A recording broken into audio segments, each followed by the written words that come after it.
Hello, আসসালামু আলাইকুম। আমি আজকে আপনাদের দেখাবো কিভাবে পিকচার থেকে আইড্রপার টুলের মাধ্যমে কালার সিলেক্ট করে গ্রেডিয়েন্ট কালার প্যালেট বানাবেন। লাইক এইগুলা কিন্তু কালার প্যালেট, আমরা কিন্তু ইচ্ছে করলেই ফটোশপে আইড্রপার টুলের মাধ্যমে এই যে আইড্রপার টুলের মাধ্যমে ক্লিক করে এটা করতে পারতাম, বাট আমরা কিন্তু বেসিক্যালি এখানে করতে পারি না। দেখুন, এটা যদি আমরা গ্রেডিয়েন্ট করতে চাই, একটা গ্রেডিয়েন্ট নিয়ে নিলাম। ধরেন আমি এই কালারটা এই পাশে দিব আর এই কালারটা এই পাশে দিব।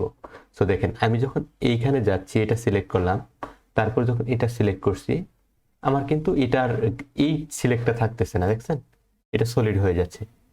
এই প্রবলেমটা আমি আজকে আপনাদেরকে সলভ করে দেখাবো। আপনি এই আইড্রপার টুলের মাধ্যমেই এই যে কালারের যে কি বলে স্লাইডার আছে, এই স্লাইডারে আইড্রপারের মাধ্যমে কালার সিলেক্ট করবেন। এটা এইখানে দিবেন আর এই কালারটা এই পাশে দিবেন। সো চলুন তাহলে দেরি না করে শুরু করা যাক। আর হ্যাঁ, এটার পর আরেকটা টপিক থাকবে। আমরা অনেকেই ইলাস্ট্রেটরে ডিজাইন করতে গিয়ে টেক্সট আউটলাইন করা ছাড়া গ্রেডিয়েন্ট অ্যাপ্লাই করতে পারি না। তো আমি আজকে আপনাদেরকে এটাও দেখাবো, টেক্সট আউটলাইন করা ছাড়া কিভাবে ইলাস্ট্রেটরে গ্রেডিয়েন্ট অ্যাপ্লাই করবেন। তো চলুন তাহলে শুরু করা যাক। আমরা এটা প্রথমেই গ্রেডিয়েন্ট কালারটা অ্যাপ্লাই করে নিলাম। এখন আমি এই কালারটাকে এই কালারে কনভার্ট করব। দেখুন, আমি কিন্তু এইখান থেকে করতে পারতেছি, চেঞ্জ করতে পারতেছি।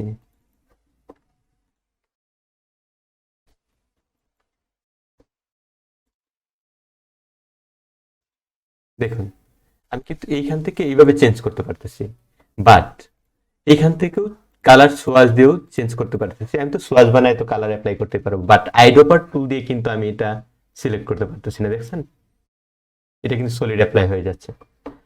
তো কি করবেন, জাস্ট সিম্পল ওয়ে, এটাতে ক্লিক করলেন, করার পরে আপনি এটা সিলেক্ট করলেন, আইড্রপার টুলটাতে যাবেন, যাওয়ার পরে এটা সিলেক্ট করবেন, তারপরে এইখানে ক্লিক করার আগে কিবোর্ড থেকে শিফট প্রেস করে ধরবেন, প্রেস করে ক্লিক করবেন। হয়ে গেল। আবার এটা সিলেক্ট করি, তারপরে শিফট প্রেস করে এটাতে ক্লিক করি। চমৎকার না? এর আগে কি আপনি আসলে পারতেন? আর যদি না পেরে থাকেন তাহলে অবশ্যই কমেন্টে বলবেন যে হ্যাঁ, ভিডিওটি আপনাদের অনেক উপকার হয়েছে। সেম ভাবে আমরা এখন এটাকেও করি। এটা গ্রেডিয়েন্টে কনভার্ট করে নিলাম। এই যে স্লাইডারটা, গ্রেডিয়েন্ট স্লাইডারটা, এটা সিলেক্ট করলাম, করার পরে আইড্রপার টুলে গেলাম, যার পর শিফট প্রেস করে এটাতে ক্লিক করলাম। আবার স্লাইডারটা, রাইট সাইডে স্লাইডারটা সিলেক্ট করলাম, শিফট প্রেস করে ধরে এটাতে ক্লিক করলাম। দেখছেন, চমৎকার না? আপনি এখন কিন্তু চাইলে এইভাবে কিন্তু আপনি যে কোনো গ্রেডিয়েন্ট ক্রিয়েট করতে পারবেন। এখানে যদি আরো স্লাইডার অ্যাড করতে চান, ধরুন আরেকটা কালার অ্যাড করতে চাচ্ছেন, আপনি আইড্রপার টুলে যান, স্লাইডারটা সিলেক্ট করেন, শিফট প্রেস করে ধরে ক্লিক করেন, তাহলেই কিন্তু আপনার আইড্রপার এই যে টুলটি, এটা কিন্তু কাজ করবে।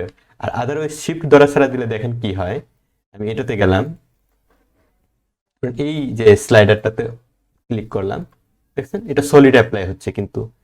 আর এখন আমরা দেখব কিভাবে আমরা টেক্সট লেয়ার আউটলাইন না করে আমরা গ্রেডিয়েন্ট অ্যাপ্লাই করব।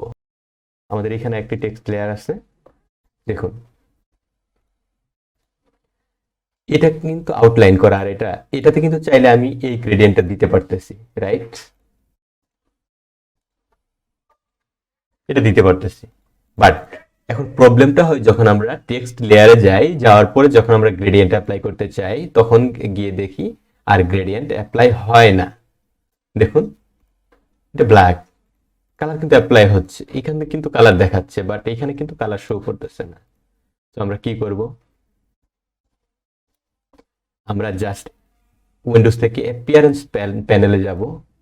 অ্যাপিয়ারেন্স প্যানেলে যাওয়ার পরে এই যে নিচে দেখবেন একটা ফিল কালারের একটা অপশন আছে, অ্যাড নিউ ফিল। আমার তো এটা একটা লেয়ার, এই লেয়ারের আমি একটা ফিল,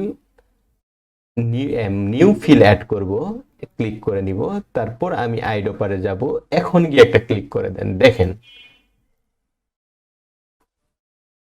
দেখেন আমার কিন্তু এখন এইটা কিন্তু টেক্সট মোডে আছে।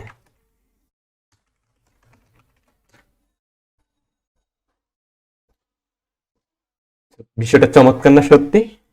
হ্যাঁ, যদি আপনাদের ভিডিওটি ভালো লেগে থাকে অবশ্যই কমেন্ট করবেন। আর আপনাদের কোন ধরনের ভিডিও দরকার, আপনারা কি কি ধরনের ভিডিও চাচ্ছেন, কমেন্ট করে জানান, আমরা ট্রাই করব আমাদের এন্ড থেকে আপনাদেরকে সেই ধরনের ভিডিও দেওয়ার। ধন্যবাদ সবাইকে, সাথেই থাকবেন। আসসালামু আলাইকুম।